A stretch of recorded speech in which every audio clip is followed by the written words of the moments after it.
دیکھیں سب سے سمپل بات ہے کہ نہ وہ ڈسٹروائے کر سکے ساری ایران کی نیوکلیئر ریسورسز، ان کا انرچڈ یورینیم، اور زیادہ رپورٹس جو آ رہی ہیں چاہے IAEA کی ہوں چاہے پینٹاگون کی ہوں، CNN میں بہت سی رپورٹس آئی ہیں کہ ڈیمیج اتنا نہیں ہوا.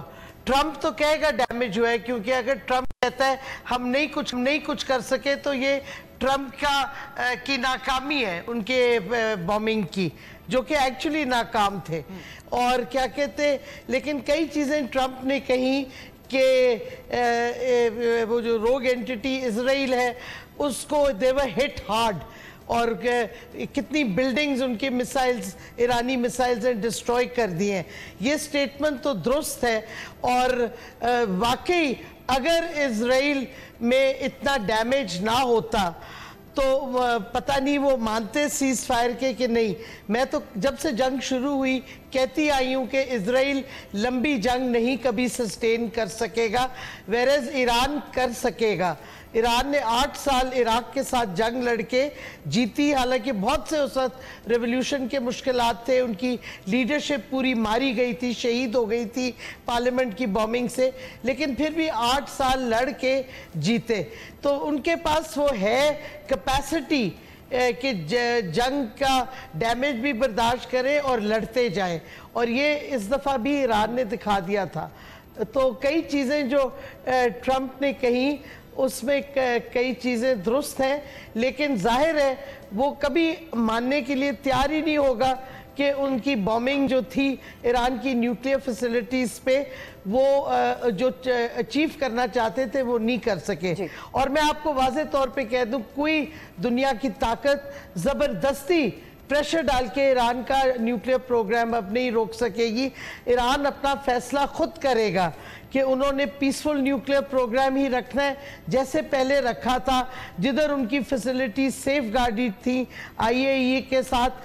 کیا انہوں نے ابھی جو انسکسیسفل سیف گارڈنگ ہوئی، کوئی سیکیورٹی نہیں ملی، تو کیا ایران اب IAEA سے سسپینڈ تو کر دی ہے انہوں نے، کوآپریشن اناؤنس ہو گیا ہے. کیا یہ پرمننٹ کریں گے؟ کیا وہ نان پرولیفریشن ٹریٹی سے بھی اب نکل جائیں گے؟ یہ آپشنز اب ایران سوچے گا جو پہلے نہیں سوچ رہا تھا. میں ڈاکٹر صاحب چاہوں گی آپ ایک اور بات پہ بھی روشنی ڈالیے. ایران اگر ایٹمی نیوکلیئر طاقت بن جاتا ہے، اس کے حوالے سے بہت سارے خدشات امریکہ، ویسٹ اور اسرائیل بالخصوص رکھتے ہیں، جس کا وہ کھل کر اظہار کرتے ہیں، اور اسی کو وجہ بنا کر یہ حملہ بھی کیا گیا. آپ کی نظر میں جو خدشات رکھے جاتے ہیں دنیا کی طرف سے ایران کے نیوکلیئر پاور بننے کے حوالے سے، اس کو آپ کیسے دیکھتی ہیں؟ اور بالخصوص پاکستان جب نیوکلیئر پاور بن رہا تھا اس وقت بھی بہت اعتراضات کیے گئے تھے اور خدشات کا اظہار کیا گیا تھا. ان میں کوئی مماثلت آپ کو نظر آتی ہے؟ دیکھیں، مسلمان ممالک جو بھی طاقتور بنے گا امریکہ کو، اسرائیل کو پسند نہیں آئے گا. اور اب اسرائیل کی کیا پوزیشن ہے کچھ کہنے کی؟ اسرائیل کے نیوکلیئر پروگرام ہے جس میں فرانس اور امریکہ نے پوری مدد کی 1952 سے، جب سے اسرائیل کا اٹامک انرجی کمیشن بنا تھا، اور کرتے آ رہے ہیں. حالانکہ انلیگل ہے کیونکہ نہ NPT کا ممبر ہے اسرائیل، نہ اس کی فیسلٹیز IAEA سیف گارڈڈ ہے. تو اگر اسرائیل کے ویپنز اور ساری جنگیں اور جو تشدد اور ظلم اور اب جینوسائیڈ ملک کون سا کر رہا ہے؟ اسرائیل اینٹیٹی، ملک تو ہم ان کو نہیں تسلیم کرتے اور نہ کرنا چاہیے. یہ روگ اینٹیٹی اسرائیل کر رہی ہے، ایران تو نہیں کہیں جینوسائیڈ کر رہی، ایران تو نہیں اگریشن کر رہی. تو مطلب ہے یہ بے معنی ہے ان کے خطرے، خدشات، اور یہ جو پورا ایک کورس اٹھتا ہے کہ ایران کو ہم کبھی نہیں کرنے دیں گے، نیوکلیئر پاور نہیں بننے دیں گے، ایران خطرہ ہے دنیا کے لیے. یہ سارا سر پروپیگنڈا ہے. اور آپ دیکھیں پہلے ہوتا تھا نارتھ کوریا کے پیچھے پڑے رہتے تھے کہ north Korea nuclear weapon state نہیں بن سکتا، وہ ان ریلائبل ہے، وہ انسٹیبل ہے. نارتھ کوریا نے پہلی ایکسپلوژن کی، اس کے بعد 5-6 اور کی، اور ساری دنیا چپ ہو گئی. تو اس سے کیا واضح ہوتا ہے کہ ایک دفعہ آپ کے پاس نیوکلیئر ہتھیار کی کیپیبلٹی آ جائے تو دنیا آپ کو ایکسیپٹ کرے گی، کرنا پڑے گا، کیونکہ وہ پھر کچھ نہیں کر سکتے. اب ڈاکٹر صاحبہ پھر یہ جو کشیدگی ہم نے دیکھی ہے اس پہ جو ایسے ممالک تھے جو پاور بننے کا ارادہ نہیں رکھتے تھے، آپ کو ایک رجحان نظر آتا ہے کہ اپنی ڈیٹرنس قائم کرنے کے لیے، اپنے ملک کے دفاع کے لیے وہاں پر بھی یہ رجحان بڑھے گا کہ نیوکلیئر کی طرف جایا جائے؟ دیکھیں کئی ملک سوچیں گے، ان کے ڈیپینڈ کرتا ہے نا ان کی سیکیورٹی سچویشن کیا ہے، ان کو تھریٹس کتنی ہیں اور ان کی ٹیکنیکل کیپیسٹی کتنی ہے. نیوکلیئر ویپن کیپیبلٹی اب زیادہ طور ٹیکنیکل ڈرا بیک نہیں ہوتا، یہ ایک آپ نے پولیٹیکل فیصلہ کرنا ہوتا ہے، کیونکہ آلموسٹ ہر ملک یہ ایکوائر کر سکتا ہے ٹیکنالوجیکل کیپیبلٹی نیوکلیئر ویپن بنانے کا، بٹ کاسٹ بینیفٹ آپ کو دیکھنے ہوں گے، آپ کی اکانومی دیکھنی ہوگی. لیکن نارتھ کوریا جس کی اکانومی بہت برے حال میں تھی، ریسورسز نہیں ہیں ان کے پاس، انہوں نے کر لی نا بیکاز دے فیلٹ کہ ہم نے کرنی ہے. تو ایران کے پاس تو پھر بھی ایک اکنامک پاور بھی ہے، تیل بھی ہے اور کیپیسٹی ہے، تو اگر وہ چاہیں تو وہ پہلے بھی بنا سکتے تھے. یہ تو ان کی اپنی ایک کانشس ڈیسیژن تھی، فیصلہ تھا کہ ہم نئی نیوکلیئر ہتھیار بنائیں گے نہ رکھیں گے. اب میرا خیال میں ان کو پھر سے اس پہ غور بڑی سیریسلی کرنا ہوگا. اور میں تو سمجھتی ہوں کہ ان کو این پی ٹی جو نان پرولیفریشن ٹریٹی ہے، جو بہت ڈسکریمنیٹری ہے، اس سے نکل آنا چاہیے. اس کا کوئی فائدہ نہیں ان کو مل رہا. این پی ٹی کے حوالے سے یہ جوہری عدم پھیلاؤ کا معاہدہ ہے، جس کو ڈاکٹر صاحبہ آپ نے ایک غیر مؤثر معاہدہ قرار دیا. اس کے قیام سے لے کر اس کے اندر جو فلاز ہیں اس کی نشاندہی آپ نے اپنے ایک مضمون کے ذریعے کی. ہمارے ناظرین اگر یہ مضمون پڑھنا چاہیں تو روزنامہ دا نیوز پہ پڑھ سکتے ہیں. آپ کی نظر میں جو آپ ہمارے پروگرام کے ذریعے بھی میں چاہوں گی آپ اس پہ روشنی ڈالیے کہ اس کے اندر کیا بیسک فلاز تھے اور کیوں ناکام رہا یہ سیف گارڈ کرنے میں؟ میں این پی ٹی کے فلاز کے حوالے سے جس کی آپ نے اپنے مضمون میں نشاندہی کی ہے، اگر اس پہ آپ روشنی ڈال سکیں. دیکھیں این پی ٹی جب سائن ہوئی تھی تو اس میں واضح طور پہ تھا کہ جو ہیو ملک ہیں، جو ڈیولپڈ ملک ہیں اور جو 5 پرماننٹ ممبرز ہیں سیکیورٹی کاؤنسل کے جو نیوکلیئر ویپن سٹیٹس ہیں، وہ تو ایکسیپٹیبل ہیں کہ ان کے نیوکلیئر ویپنز ہیں اور ہم انہیں ایکسیپٹ کرتے ہیں. لیکن جو ہیو ناٹس ہیں، جو غریب ممالک ہیں، جو ڈیولپنگ ممالک ہیں، ان کو ہم نیوکلیئر ہتھیار نہیں بنانے دیں گے. لیکن اس میں اور بہت سی چیزیں تھیں کہ آپ ٹیکنالوجی ٹرانسفر نہیں کریں گے آپ، لیکن civil nuclear technology in developing ممالک کو دیں گے جو کہ اس ٹریٹی کی پارٹی بن جائے، جو دستخط کرے. لیکن وہ کچھ نہیں کیا آپ نے صرف دباؤ ڈالا ہے، اور وہ بھی سلیکٹیو. ہندوستان نے یہ ٹریٹی نہیں سائن کی، اس کو امریکہ نے 123 نیوکلیئر اگریمنٹ کہلاتی ہے سائن کی، جس سے وہ transfer of technology, transfer of uranium وغیرہ کر رہے ہیں. یہ انلیگل ہے. یو ایس اپنی خود کمٹمنٹس اس ٹریٹی کی وائلیٹ کر رہے ہیں. پھر سب سے جو انٹرسٹنگ اس میں بات ہے، آرٹیکل 6 جو ہے اس معاہدے کا، اس میں ہے کہ جو نیوکلیئر ممالک ہیں 5-6 یہ اپنے ہتھیار ختم کرنے کے لیے آگے بڑھیں گے، بات چیت کریں گے. اس پہ کوئی موومنٹ نہیں ہوئی. تو ایسی ٹریٹی جو نہ پوری طرح جس پہ امپلیمنٹیشن ہو، ایسی ٹریٹی جو شروع سے دنیا میں ڈیوائیڈ کر دے ہیو اور ہیو ناٹس کو، اور وہ ڈویژن وہ قائم رکھنا چاہے، یہ ایکسیپٹیبل کسی کو بھی نہیں ہونی چاہیے، کم سے کم ڈیولپنگ ممالک کو. اب امریکی صدر ٹرمپ کے کردار کے حوالے سے آپ کیا کہیں گی؟ ساری صورتحال کے اندر ایک کریڈٹ وہ لینے کی کوشش کرتے ہیں کہ وہ امن قائم کروانا چاہتے ہیں دنیا میں، لیکن دوسری طرف ان کے جو اقدامات رہے اس جنگ میں مکمل انہوں نے حصہ ڈالا، اس کے اوپر بھی سوالیہ نشان ہے. کیسے دیکھا امریکی صدر کے، اور بالخصوص جس انداز میں وہ گفتگو کر رہے ہیں تمام معاملات پہ، کافی کینڈڈ ان کا انداز ہے، کیسے دیکھتی ہیں آپ؟ میرا اپنا ویو ہے کہ ایک تو ان کا ٹیمپرمنٹ ایک بلی نہیں ہوتا، جو کہ اگر آپ دباؤ میں آ جاؤ تو صحیح ہے، اگر آپ اس دباؤ میں نہ ہو تو بلی پیچھے ہٹ جاتا ہے، کیونکہ وہ کیا کہتے کہ ڈیل نہیں کر سکتا اگر کوئی ڈیفائی کرے. تو ٹرمپ کا بائی ٹیمپرمنٹ ایک بلی ہے. اور دوسرا